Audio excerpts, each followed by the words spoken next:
Well, that's enjoyable as always to watch Ethan sweat as he with no preparation get out of an awkward situation. But I love it because your gut reaction is just to vocalize what's making you feel awkward. So you just bring it out to the forefront, that everyone's just sort of staring at it. Like, you don't get out of it. That's your mechanism for getting out of it. I don't like how you've identified my defense mechanism. It was much easier to go about it when it wasn't pointed out for the world to see. But it's okay, man. I'll forgive you, and hopefully we can progress further. All right. Well, here's a good way for you to have a swig, and then give us the rumor from your head, which I'm very interested to yell at you about. Oh God! Now I'm stepping into this booby trap. Okay. The rumor from my head, and it's a little connected to what I was saying with KG, is I don't necessarily trust these guys who are old, really old, and ramp up from around 28 to 30 minutes to near 40 minutes. And this applies to the Spurs. I think that right now, the chic talk is about how the Spurs are the favorites and they're the best team. And while I would say that they're playing the best quality of basketball right now, I think they will be felled. I don't think the Spurs will make it to the finals, let alone win the finals, because I've seen Tim Duncan the last two playoffs just look old and feeble at the end. And right now he's not being tested by Utah. He's playing the same minutes because they're not putting up much of a fight. But I think towards the end of the playoffs, he's going to break down, the Spurs will lose. So that's my rumor.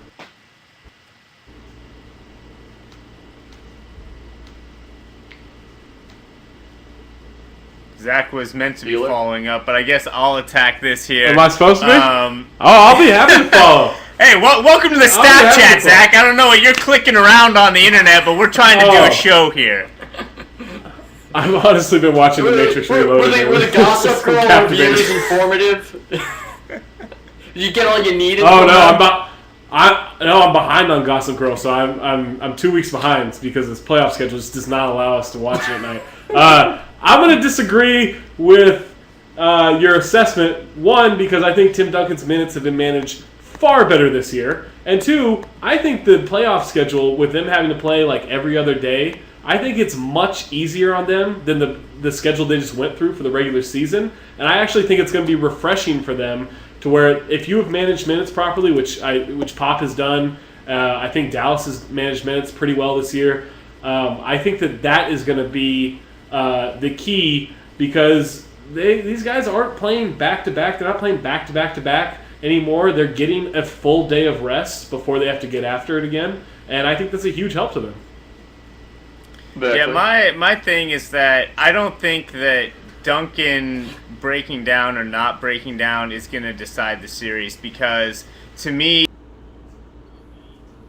Tony Parker, though, against teams that they could play, I guess if Memphis comes out and they get by Memphis, I think that they will easily have an easier time with either the Thunder or Lakers to get to the finals. In the finals, we'll have to see how the Heat are playing.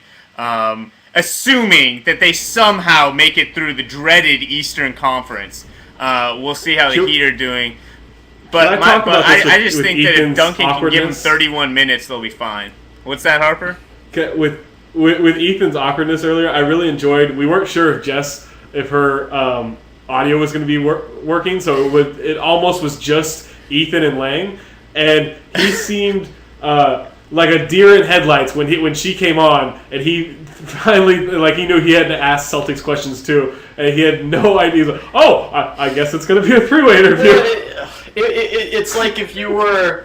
It's like if you're the pallbearer and all of a sudden they said, "Oh, juggle these." Now you're juggling. It was just I didn't expect it. But this is a digression because I still want to stay on this topic, and it's an important topic to me. I think two things can happen. Yes, Duncan breaking down wouldn't necessarily doom them. It wouldn't be the death knell. I don't know about relying on a team that relies so much on Tony Parker as its best player. And furthermore, I think two things happen. You have to remember that Duncan and Ginobili are combined 70 years old. And something that's also happened in the past few seasons is that Duncan is old. Ginobili isn't old. You can't throw Ginobili in there like that. Duncan and Parker combined 68 years old. Yeah. Two important players combined at 70. That's my stat, and I'm sticking to it. I think it's That's an totally arbitrary relevant. number. I don't want to root for or to call for Manu getting hurt, but I just see one of the two happening, either Duncan breaking down, and this is very subjective. I don't like to rely on such subjective judgments, but he just looked awful. He looked terrible against the Grizzlies, and in the Suns series, he was just getting whipped around on those screen and rolls of Steve Nash. He looked awful. And I also fear the Manu. So it's the two combined, and why I don't necessarily trust what we're seeing right now from the Spurs. And another, subjective, I worry about a team that in the past 3 seasons has gone 4 playoff rounds. So those are my Spurs gripes. Yeah, they're a gripeable team. I'll allow that. I think that weirdly, Boris Diaw is going to be like a really nice thing Huge. for them. As a Huge for them. He's gonna, yeah. Squishy. First off, redigression. What Zach did when he thread jacked this conversation is the exact same thing he does in email, and it's infuriating. You're gonna have if people don't know about this, the True Hoop Network has a listserv that we exchange emails over. And Zach Harper's favorite joy is to come into a conversation that's going and make it about DDL. And yes. And that's exactly what he just did in real life, or as real as we get, having actual images in front of us here instead of just words. That was amazing. Kudos. Back to Boris Diaw. I really think that he is, as backup 4s go, or 4-5s, a really useful player. He's smart.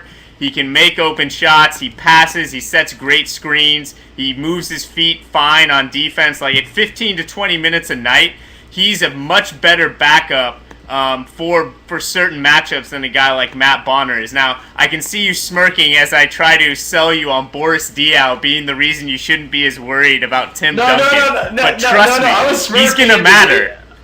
I was smirking because people in the thread were accurately noting that I talked about juggling at a funeral just out of nowhere. Again, I blame James in this awkward situations for just causing these insensitive, nonsensical analogies to flow forth through my mouth. It's all James, and really do. I deserve another apology. When you're interviewing people, it's like dead people. It makes me think about dead people.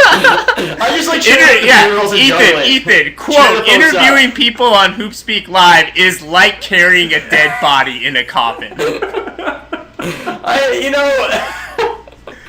I can see the similarities. I could also, draw. I could also draw a mean analogy to how old the Spurs are right there, but I won't. I won't make that connection either. I don't know. I'm mad. I'm mad at parallels. I'm mad at Mr. Caramelized Onions rant at the top of the show, apparently, and I think every bad thing that's happened in this show has flown from that. It's actually me. I'm sorry again, James. Shouldn't have blamed you. This one's on me.